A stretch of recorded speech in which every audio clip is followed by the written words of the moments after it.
c'est Kuizeng. Lin Kuizeng répond, j'ai entendu ton nom et je suis venu en courant. Ensuite, ce sont ses anciens amis qui, après avoir entendu le nom de Shenbei, se précipitent à leur tour à l'intérieur. Zhao Mu regarde attentivement et dit, c'est vraiment Shenbei. C'est bien toi. Li Feng ajuste rapidement ses lunettes. Shenbei est très heureux de voir ses amis, il se lève et sourit, comment vous êtes-vous retrouvés ici? Maintenant, les amis de Shenbei semblent participer à une réunion animée. Lin Kuizeng passe son bras autour des épaules de Shenbei et dit, le jour où nous sommes arrivés, je voulais aller aider Weiwei. Faire des heures supplémentaires, alors j'ai emmené beaucoup de gens avec moi pour m'amuser.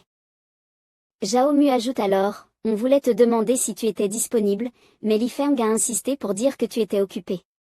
Shenbei a toujours été très amical et chaleureux envers ses bons amis. Après avoir entendu cela, Shenbei suggère, est-ce qu'il y a des étudiants de Jamda parmi vous? Si vous voulez, vous pouvez venir dans ma villa à Dongshan. Ensuite, il désigne la direction de Dongshan et avertit tout le monde à l'avance. Mais il y a une règle là-bas, vous devez payer une pièce d'or chaque jour, je ne sais pas si vous pouvez accepter cela. Tout le monde est heureux et répond unanimement, bien sûr. Maintenant, Tang Laping mentionne le cadavre du monstre que Shenbei a vaincu plus tôt et dit avec colère, si ce monstre ne nous avait pas bloqués, on aurait même pu gagner un peu d'or. Mais il demande également avec inquiétude. Shenbei, cependant, le chemin vers la base est dangereux, je ne sais pas si tu peux venir avec nous. Cependant, Shenbei refuse cette demande et répond directement, j'ai encore des affaires à régler, mais ne vous inquiétez pas, je n'ai rencontré qu'un tyran sur le chemin. Tang Laping est un peu déçu et demande, alors, tu n'as pas rencontré ces monstres? Nous, on a vraiment de la malchance. Ensuite, Shenbei ouvre grand les bras, tel un magicien, montre une carte d'équipement. Puis, il les pose sur la table et crie les noms de ses deux amis les plus proches, Kuizeng, Mutu, et Weiwei, voici des équipements. De bas niveau, je n'en ai pas besoin, prenez-les. Tout le monde écarquille les yeux en voyant les équipements sur la table. Une fois que les affaires sont réglées, il prévient à l'avance, j'ai encore des affaires à régler, si vous connaissez déjà l'emplacement de la base, je vais partir maintenant. Shenbei a une grande différence de niveau avec ses amis, donc ses équipements de bas niveau sont très précieux pour eux. Tang Laping les remercie au nom de tout le monde, merci, Shenbei. Après cela, Shenbei se dirige lentement vers la porte, fait un signe de la main pour dire au revoir, laissant tout le monde le regardait avec envie. Lin Kuizeng lui rappelle, tu dois faire attention à ta sécurité, Shenbei. Notre héros saute rapidement par la fenêtre, traverse les hauts bâtiments de la ville, et aujourd'hui, la ville semble sombre. Une notification du système apparaît, Meng Meng demande à discuter. Shenbei voit le message qu'elle a envoyé, Maître, le roi Anne se plaint dans le groupe, je pense que mes nouvelles capacités pourraient l'aider. Shenbei s'arrête en voyant cela et répond. Beaucoup de groupes. Dis-moi directement ce qui s'est passé. Après avoir dit cela, Shenbei se redresse et se gratte le menton en pensant à ce nom, mon roi Han. C'est Han Xiao, non?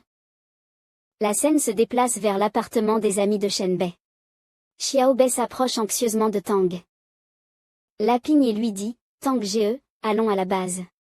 Tang Laping s'assoit sur une chaise et réfléchit avant de dire, un autre individu évolué rendra la base plus sûre, c'est plus important pour nous. Il réfléchit au chemin dangereux à emprunter et dit sérieusement, exactement. Mais cette mission doit être bien préparée, car nous devons presque passer par Jiansheng pour aller à Dongshan. Voyant l'hésitation de Tang Laping, Li Feng ajuste ses lunettes et dit, attendez, je pense que... Il n'a pas eu le temps de finir, car tous les regards se tournent vers la fenêtre, et tout le monde s'exclame, oh. Pourquoi Shenbei est-il déjà de retour? Weiwei se rapproche de la porte, voit Shenbei entrer par la fenêtre et lui demande, perplexe, qu'est-ce qui se passe? Shenbei répond, en effet, j'ai besoin d'une chambre temporaire pour traiter certaines affaires. En entendant cela, Zhao Mu dit chaleureusement, alors viens dans ma chambre, avec Kuizeng. Shenbei, tout sourire, passe son bras autour des épaules de ses deux amis et dit, je préfère être seul. Lin Kuizeng répond joyeusement, pas De problème, viens dans ma chambre, on peut dormir dans le salon et veiller sur toi. Wei Yuelei est un peu perplexe, mais les regarde en silence.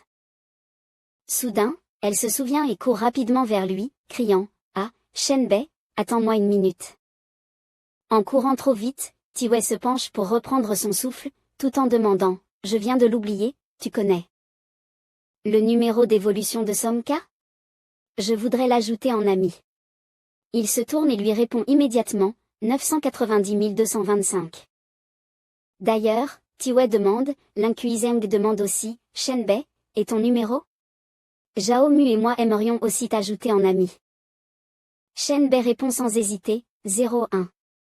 Son numéro d'évolution est le 001, ce qui signifie qu'il est la première personne à évoluer. Linkuizeng, après avoir entendu cela, est un peu sceptique, il n'arrive pas à y croire et pense que son ami pourrait mentir. Puis il éclate de rire, comme s'il avait trouvé une bonne affaire, et dit à haute voix, « Ah! Nous tous avons évolué, pourquoi ton sens de l'humour n'a-t-il pas évolué du tout ?» Zhao Mu, un peu gêné, tape sur l'épaule de Linkuizeng et murmure, « Kuizeng, si tu l'ajoutes, tu comprendras. » Kuizeng reste bouche bée. L'interface du système affiche une notification, vous avez évolué en 001, Shenbei a accepté votre demande d'amitié. À ce moment-là, Kuizeng ne peut plus se retenir et crie à haute voix, il hésite et n'arrive pas à finir sa phrase. Shenbei comprend ce que son ami pense. Il rit légèrement et dit, Kuizeng, ne reste pas là à regarder, allons-y. 10 minutes plus tard, Kuizeng est allongé sur le canapé du salon, répétant dans sa tête, le numéro de Shenbei est-il réel? Ce numéro est trop joli. Zhao Mu, les mains sous son menton, réfléchit et ajoute. Il a dit que c'était l'ordre de l'évolution, ce qui prouve qu'il est le premier à évoluer. Zhao Mu se souvient alors d'un détail et se tourne vers Kuizeng, au fait, tu te souviens des messages que Shenbei a envoyés dans le groupe du dortoir? Ceux concernant le changement de l'examen de conditions physiques en juin? Kuizeng répond immédiatement. Bien sûr que je m'en souviens, c'est à cause de ça qu'on a pratiqué nos capacités physiques pendant une semaine. Puis il se redresse brusquement, réalisant quelque chose d'étrange, et dit soudainement, attends. Tu veux dire que Shenbei savait déjà ce qui allait se passer dans l'apocalypse? Zhao Mu le regarde sérieusement, son ton hésitant, peut-être que c'est juste une coïncidence, mais nous avons tout de même profité de l'entraînement physique, non? Linkuizeng se redresse à son tour et acquiesce, c'est vrai, nous avons tiré profit des informations fournies par Shen. Bei. Zhao Mu hoche la tête, satisfait, exactement. Mais en ce moment, Tiwei est toujours occupé avec le système. Kuizeng voit Tiwei se pencher devant l'écran et parle, et Tiwei, pourquoi tu rougis? Tiwei ne répond pas. Elle sort de la pièce et explique en marchant, ça va, je retourne dans ma chambre. N'oubliez pas de vous occuper des affaires de Shenbei, surtout ne rentrez pas dans sa chambre. Boum. Le bruit de la porte qui se ferme. Dès que Tiwei quitte la pièce, son visage devient complètement rouge, son cœur bat plus vite, elle serre son poitrine et pense, Shenbei. Juste avant, Tiwei avait envoyé un message à Somka, c'est moi. Où est Tiwei ici? Tiwei. Comment tu connais mon numéro? C'est Shenbei qui me l'a dit. Je le savais, il doit sûrement faire des bêtises à l'extérieur. Ah. Tu es ma meilleure amie, n'est-ce pas? On est pareil. Bien sûr. Super. À partir de maintenant, on vivra tout ensemble, je n'appellerai plus personne papa. Point. Tu racontes quoi? Après avoir vu le message de Somka, Tiwei se couvre le visage, rouge de honte, et pense, est-ce qu'il pense aussi à moi? C'est impossible. En imaginant Shenbei s'occuper de tant de chats, les yeux de Tiwei brillent, son visage est complexe alors qu'elle pense, Shenbei et Xiaoka sont-ils aussi ensemble? Juste à ce moment-là, Tiwei entend une voix, apparemment en train de discuter, écoute-moi, ce n'est pas simple. Elle est très curieuse. Elle se rapproche discrètement du mur, essayant d'entendre clairement. C'est Li Feng qui parle avec Tang Laping. Shenbei nous ment sûrement, il y a trop de failles dans ce qu'il dit. Tang Laping réfléchit aussi et répond. Je pense que c'est un peu suspect, cette histoire n'est pas logique pour des gens ordinaires. Ils essaient donc d'approcher Shenbei avec enthousiasme, mais leurs cœurs sont toujours remplis de doutes.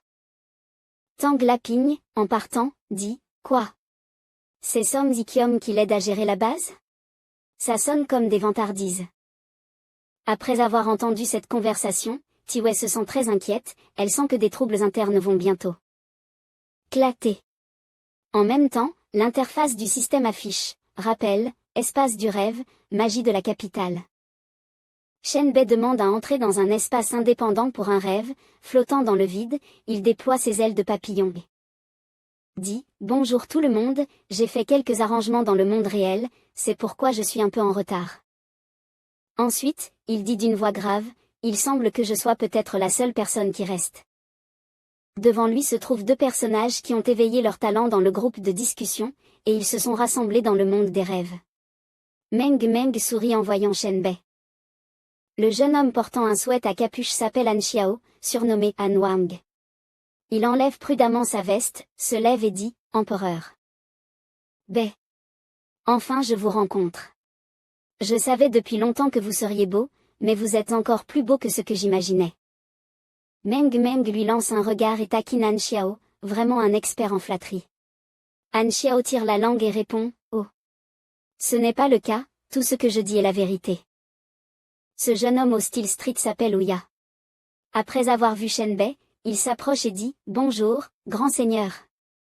Je suis où? » Ya. Meng Meng a dit qu'elle pouvait amener un ami, alors je suis venu. Mon talent est la matérialisation de la peur, niveau 2. Ouya et Meng Meng ont respectivement des talents de niveau 2 et 3. Han Xiao sent qu'il a été laissé derrière, il fronce les sourcils et dit, « Cela signifie-t-il que mon talent de contrôle mental de niveau S est le plus faible ici? » Heureusement, Shenbei intervient immédiatement pour le rassurer, bien que ton talent ne soit pas très fort, ta chance est bonne. Si tu rencontres ce genre de difficulté demain. Han Xiao reste sans voix en entendant cela. Ensuite, Shenbei se tourne vers Meng Meng et continue doucement, Meng Meng ne peut pas t'aider, car à ce moment-là elle pourra seulement nous faire entrer dans le monde des rêves et nous emmener dans son endroit privé. Meng Meng sourit légèrement et serre les lèvres. Shenbei continue d'expliquer, une fois le thème du monde des rêves configuré, tu seras le noyau, ce qui permettra à tout le monde d'entrer chez toi. Il désigne alors Meng Meng et ajoute, en fait, Meng Meng a seulement appris cela hier. Meng Meng répond, Han Xiao se gratte la tête et sourit maladroitement, ah, on dirait que j'ai de la chance. Puis il arrête de se présenter. Shenbei entre dans le vif du sujet et dit, bon. Meng Meng peut nous maintenir dans le monde des rêves. Pendant un temps limité. Vous devriez vite parler des difficultés que vous rencontrez actuellement. Puis Han Xiao commence à expliquer, j'ai une mission de donjon exclusive, je vais vous envoyer une capture d'écran. De la mission.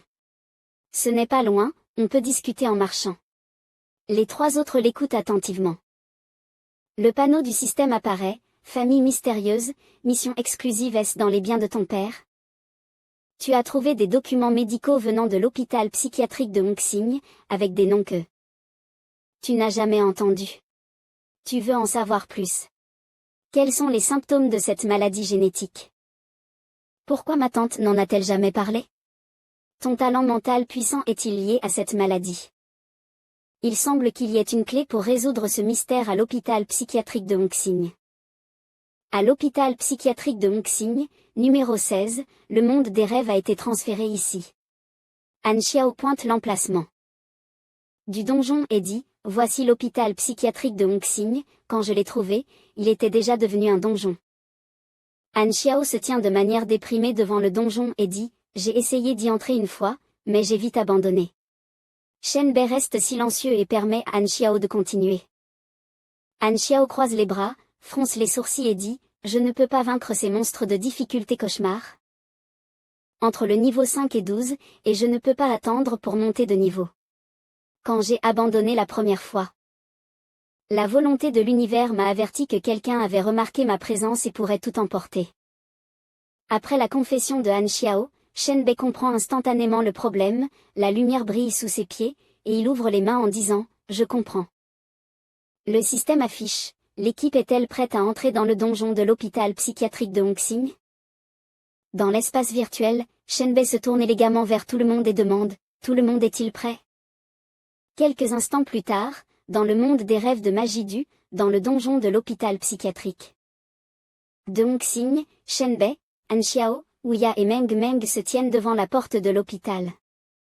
Ouya voit quelque chose de sale et dit, c'est juste un petit monstre. Meng Meng observe attentivement et dit, je trouve que quelque chose cloche. Ici. Anxiao semble un peu inquiet, nous venons à peine d'entrer dans le donjon, mais ces petits monstres ne sont pas faibles, soyez prudents. Le premier monstre à apparaître est un infirmier zombie mutant. Avant de mourir, son cou s'est brisé, ses yeux ne se sont pas fermés, et son corps est plein de fractures, donc l'infirmier monstre tient une seringue dans une posture très étrange.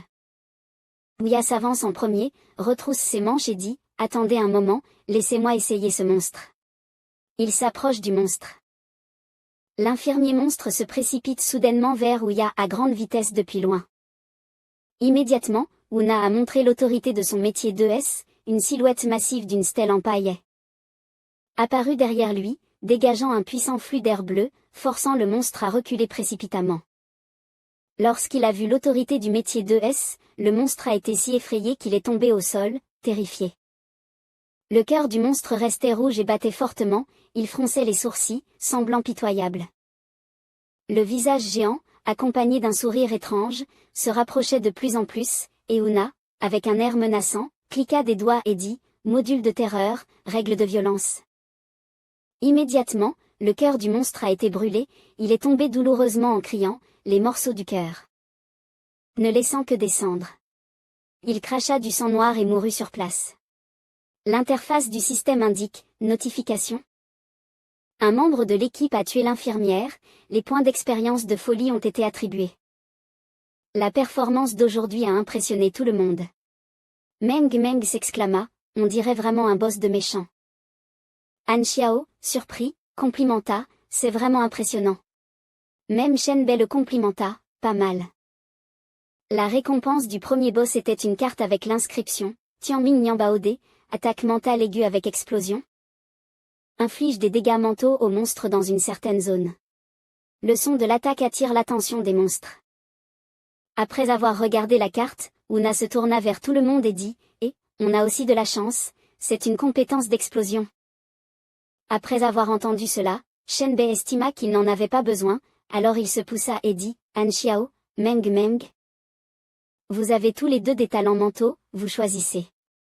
Anxiao n'était pas très intéressé et répondit joyeusement. Je n'en ai pas besoin, je veux juste les objets de la mission. De plus, mon talent ici a une compétence similaire. Ainsi, Meng Meng saisit la carte avec enthousiasme et dit, eh bien, je vais m'en faire plaisir. Merci. La petite fille serra la carte dans ses bras et commença à utiliser son talent de mémoire. Un halo lumineux d'énergie spirituelle l'entoura. L'interface du système indique, notification, compétence Tianming Nianbao apprise. Meng Meng revint à son état initial. Shenbei s'approcha et dit, Meng Meng, et c'est cette compétence. Meng Meng, inquiète de rencontrer des problèmes. Dans le monde des rêves, hésita et dit, Maître, la portée des dégâts de cette compétence n'est pas grande, mais la portée du son est vaste, il se pourrait que les monstres dans les chambres soient attirés aussi. Mais Shenbei avait besoin d'attirer les monstres, alors il expliqua à Meng Meng, le point clé est sa capacité à attirer les monstres. Si on les cherche un par un, ça va être trop compliqué. Ne t'inquiète pas, ça va aller. Meng Meng hocha la tête en signe de compréhension. À ce moment-là, Meng Meng fit un joli tour, un éclat lumineux d'énergie spirituelle l'entourant, et l'interface du système rapporta, compétence Tianming Nianbao activée.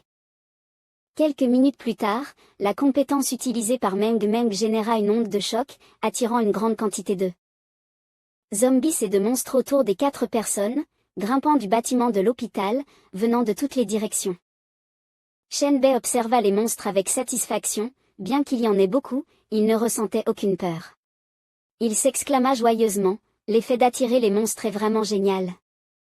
En voyant de plus en plus de zombies et de monstres se rapprocher, Anxiao sembla un peu inquiet et dit, Il y a vraiment trop de monstres dans ce donjon.